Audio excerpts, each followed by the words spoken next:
Our story begins with the appearance of a group of workers who are searching for ancient relics after the last catastrophe that occurred in the land of the rulers, but they were surprised by the resistance of their guardians during the search. After a resistance that lasted for days, the guardians punished them by unleashing a group of ancient monsters from their temples, and immediately upon their release, they began attacking the workers and expelling them completely from the area. But unfortunately, the monsters that were released could not return once again to their world, and due to the incompatibility of their physical structure with the Earth's atmosphere, they were forced to gradually transform into spiritual bodies and attach themselves to the bodies of some chosen humans in order to stay alive. Then we move to our current time in the city of Chiang, where there is some news about the appearance of many mutated creatures that injure humans as soon as they are seen and require the residents to always be on alert for their appearance, and to always remain in areas surrounding the security forces. Next, we move to the rapid transit station, where there is severe congestion and it is apparent that the passengers are extremely depressed and exhausted from working all day without stopping. Then our hero appears while listening to his favorite music, and we learn that he is Chun-shi, a university graduate who is unemployed,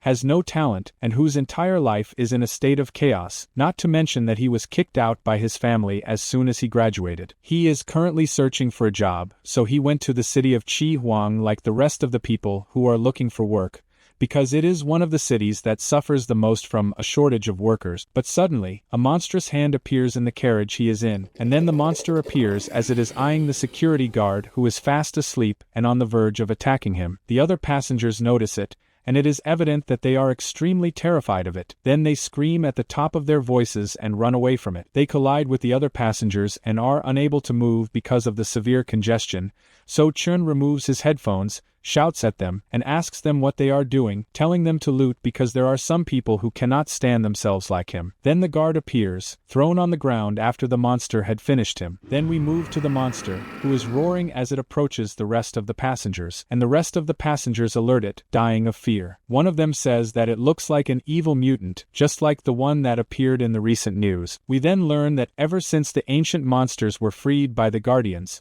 those monsters have transformed into spiritual bodies that became capable of controlling the bodies of their human hosts and turning them into a new mutated form. Then the monster charges at them and tells them that anyone who is subjected to it again will have death as their fate, attacking them one after the other. The passengers try to escape from it as much as they can, but they can't, and it continues to kill them one after the other. Chun looks at it, terrified and not believing what he is seeing, and says that it is completely different from what they see in the videos. Next, we move to the front of the train, where the driver announces over the intercom that they are about to reach their next station and asks the passengers to line up as they exit the train, paying attention to their safety. We then return inside the train once again, as one of the orderly passengers is thrown out of the window. The rest of the passengers scream and call for help, and soon the train reaches the station. The passengers rush toward the doors and exit them quickly. Chun shouts at them, telling them to stay out of his way, then looks at the monster and tells them that it is near them. Afterward, the passengers appear jammed at the doors,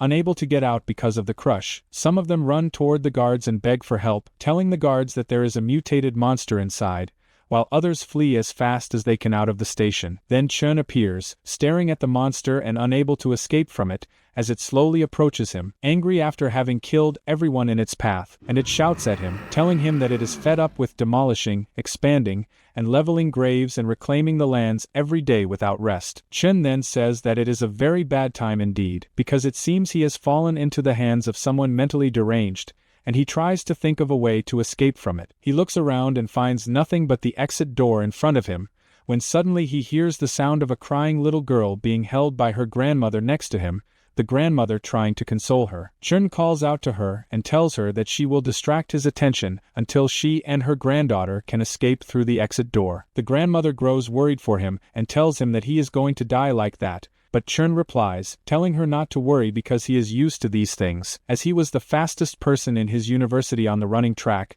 even though he didn't win anything from it, and he asks her to run as fast as she can toward him, toward the door, as soon as he diverts his attention. Then something strange appears, watching the battle from afar, and says, Finally, I have found the right person to be my host after all this time. Next, we move to Chen's fight. Chen throws the bag he has at the monster's face and runs as fast as he can from its side, shouting at it during his run and telling it that it is just a stupid monster that won't be able to catch him. But before he can finish his words, he finds that the monster has already grabbed him by his clothes. He is then shocked and dies of fear, wondering to himself how it managed to catch him so quickly, despite him being the fastest person in his university. At that moment, the grandmother manages to reach the exit door, where the guards are waiting, and the little girl shouts at them, begging them to hurry and save the person inside before he dies. Then we move to the monster as it attacks Chen using its fist. Chen appears injured, wondering to himself if this is his end, and he is thrown to the end of the carriage by the force of the monster,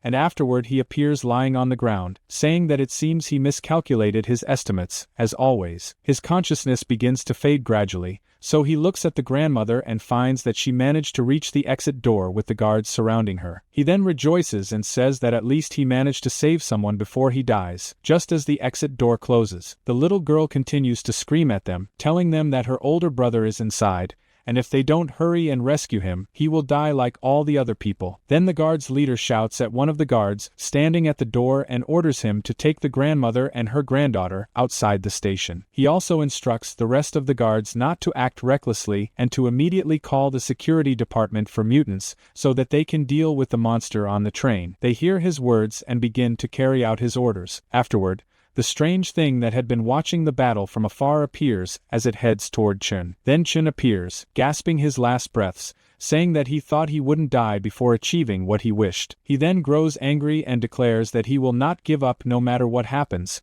and he tries once again to stand against the monster, insisting that he does not agree for this to be his end, because he is still at the beginning of his life. He begins to recall the past, especially the times when his mother would follow him about his failures in school, telling him that she wished he could be like the little son of their neighbor, but he would ignore her and continue playing. We then learn that the reason he came to hate studying was the constant bullying and beating by his friends, and also the reason he grew to despise his life was that when he pursued his beloved, she rejected him in front of everyone, and from that moment on, he became the object of ridicule by all. We then return to the present, as Chen confronts the monster and, shouting in anger, exclaims, "When will my miserable life end, and when will I live like the rest of ordinary people? I want to experience the feeling of victory over something, even if it's just once." Shortly after, the monster appears and attacks him with its fist. Then, the strange thing that had been watching him appears as it rushes toward him before the monster can hit him. Chen shouts loudly,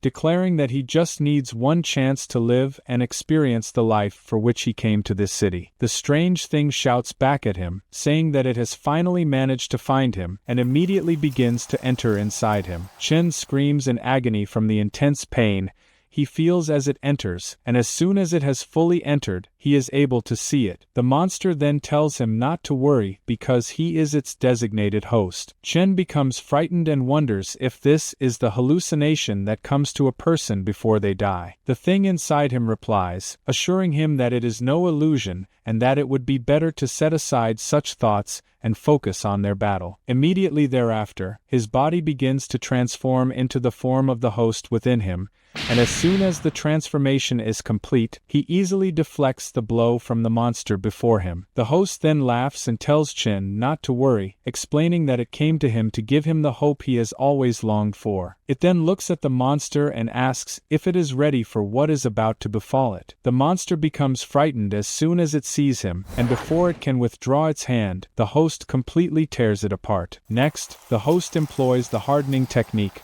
solidifying all of its claws, and charges at the monster, telling it that these claws are capable of severing the connection between a human and his parasitic spirit. It immediately begins cutting the monster before him into small pieces using its claws, and then appears proclaiming to the human that he has become free. At once, the human is seen emerging from the parasitic body after Chen's host has finished off the creature, and he promptly sits down in the chair next to him, in a state of complete unconsciousness. Soon after, the bear parasite appears, floating atop the head of its host. Chen's host looks at it, welcomes it, and says, "You have finally appeared." The bear parasite then gazes at him, nearly dying of fear, and tries to flee as quickly as possible. Chen's host tells it that there is no escape from him, charging at it swiftly and stating that it will not find food of its high quality anywhere else at the moment. Then the host declares that he can endure no more, opens his mouth wide, and devours it whole in one gulp. He then stands still, astonished by its taste, and remarks that although he has eaten a lot of it, this bear tastes extremely disgusting. At that moment, the security forces arrive and order him to raise his hand immediately,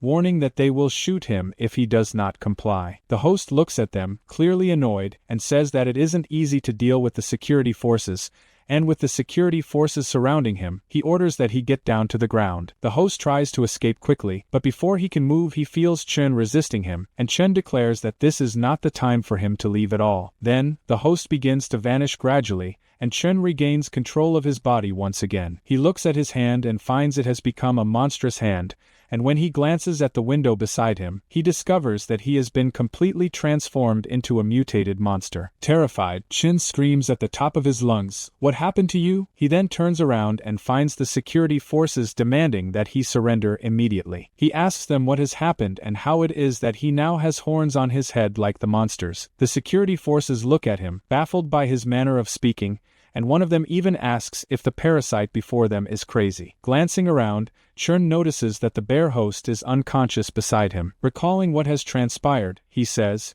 "I'm the one who did all this." The host replies, "Who else would it be?" Chen retorts, "So you mean I've been parasitized as well?" To which the host answers, "I've never seen a host before as stupid as you." Soon after, the security forces begin firing at him after he ignores their orders and refuses to surrender. The host quickly takes control of Chen's body and evades every bullet. Chen shouts at him, "How are you able to control my body without my permission?" The host replies, "This is not the time for such talk." Then the bullets appear, turning out to be sedative needles, and after all these shots, one of them manages to strike his kind heart. Chen feels the pain and tells him, "A shot hit me." The host answers, since this is their first time, they haven't synchronized perfectly yet. Chen then tries to remove the needle from where it lodged, saying, "Thanks to you, it couldn't reach me completely." The guards are stunned, and one of them exclaims that it seems the sedative needle almost had no effect on him, and orders that they use a stun bomb blast before he escapes. The host then tells Chen to leave the matter to him and let him handle the control process. Chen agrees, and soon the host's body is fully restored again. He leaps toward the stun bomb and tells the security forces that the bomb is theirs,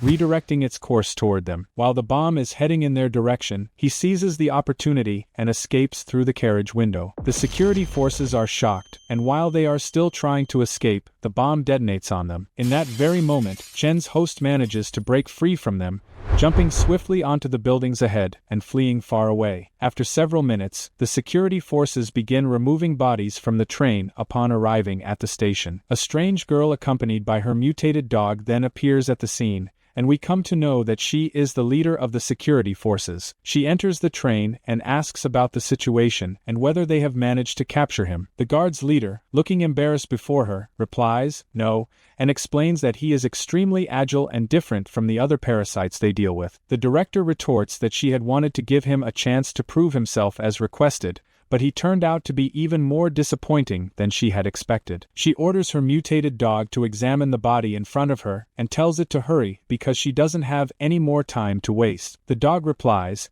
"I always notice that you get upset when speaking to me, especially in my current state, and even your attitude lately has become extremely provocative." Then it lets out a loud bark. Gradually, its body transforms into a human form, and it appears in its human guise, saying, "This is much better." We then learn that he is Grand Mystic,